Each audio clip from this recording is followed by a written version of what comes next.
And now to kickstart our program, it gives me great pleasure to welcome the chairman of Shell Companies in Singapore, Ms. Swee Chen, to join me on stage.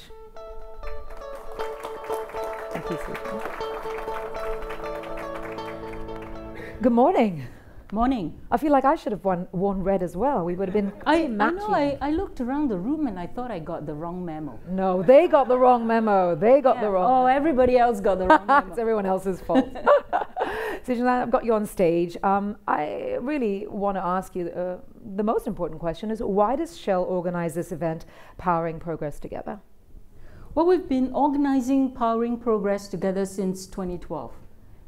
It is an important event for us. We do feel that Shell, being part of the energy industry, has a role to play to bring some thought leadership, collaboration, engagements on this topic of how do we power progress together. And I just want to break down the three words, and let's look at powering progress first.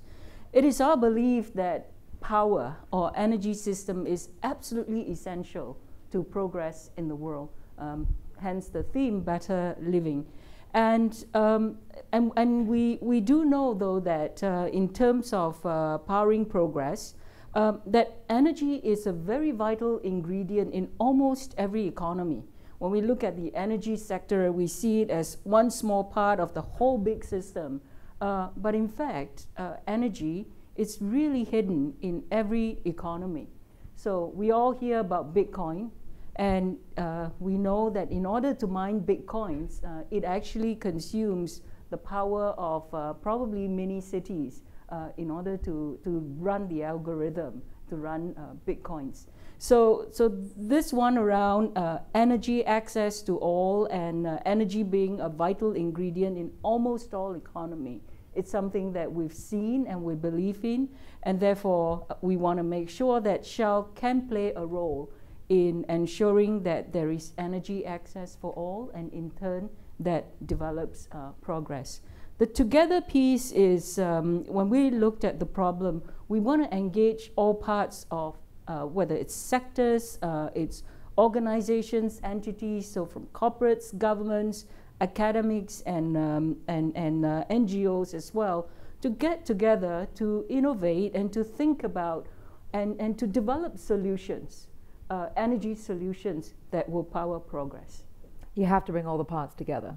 We do have to. It's not an easy problem to solve. It's complex, and it requires every one of us in this room from all walks of life to put our heads together. Pulling together. We are shaped, of course, by how we live. I'm not sure if you're aware of this, but actually 2 years ago I lived in a nursing home for 2 weeks to see how elderly residents live.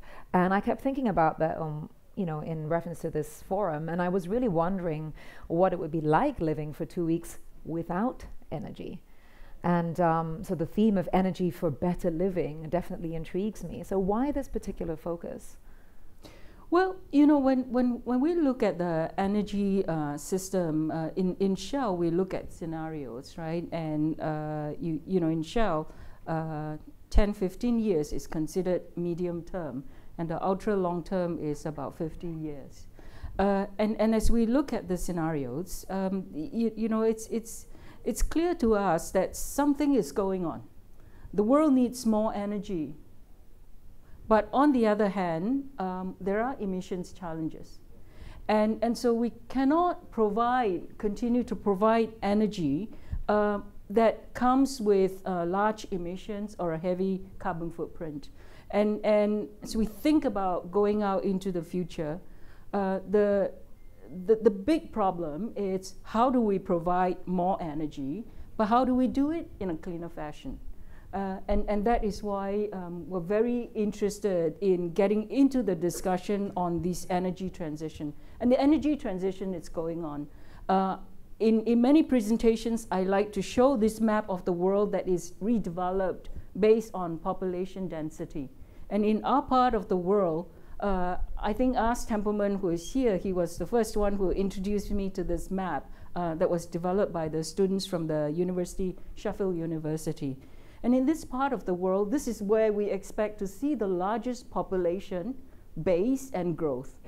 And we do have to find a way to develop and see a bit more consistent development across all of our populations and the countries within this region. But it's a very diverse region. It is extremely. And that's what we're saying. And the energy transition, it happens faster or it happens slower in some countries. But one of the observations that we've made is that the developing countries, they have the ability to leapfrog. And in some of the developing countries, they are already adopting some of the newer policies and the newer energy systems. Which leads me to my next question. What are your aspirations then for Shell in this country and in the region? Well, Singapore signed this year is the year of the, there are two things, right? The year of climate action, and the other one is Singapore this year is chairing the ASEAN committee. And the ASEAN committee under the climate action plans has set up some targets. For instance, 20% reduction in energy in emissions intensity. And we all want to be part of that. And within Shell, there are several things that we have done. In Manila, for instance, we have put in about 100 fast charging, and this is in line with the local authorities' desire to lower the emissions within the metropolis. In India, we have acquired Husk Power. And Husk Power is all about energy access to the less developed parts of India, Tanzania.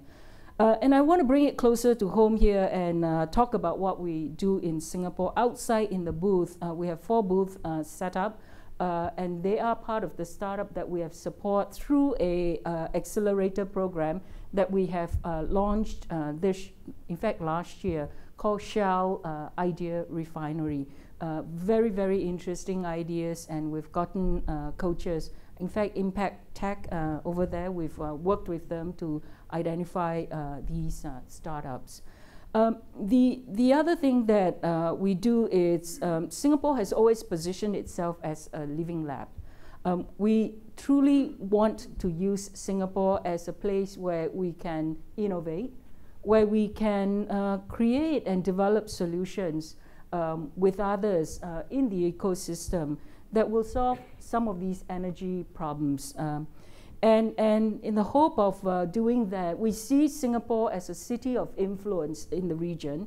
And what we want to do is to see what we develop here in Singapore being portable and applicable to other cities around the world, not just in the region. And last and finally, I just want to say one thing. Yesterday was International Women's Day, so to all the women in the room, happy belated International Women's Day. This year, Shell has launched a program called Closing the Gender Gap in Engineering. Today, only about 11% of women are in STEM careers. And when we look at the energy transition and the issues that we talk about, or, you know, I would look at it as great opportunities that I talked about that is created as a result of the energy transition.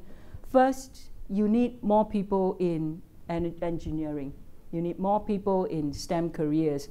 And second is you need diversity. You need the different ideas. You need both men and women to equally contribute to the solution.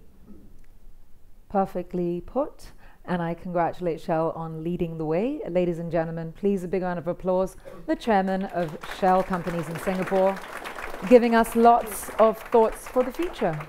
Thank you very much. So enjoy the day. Thank you. Thank you.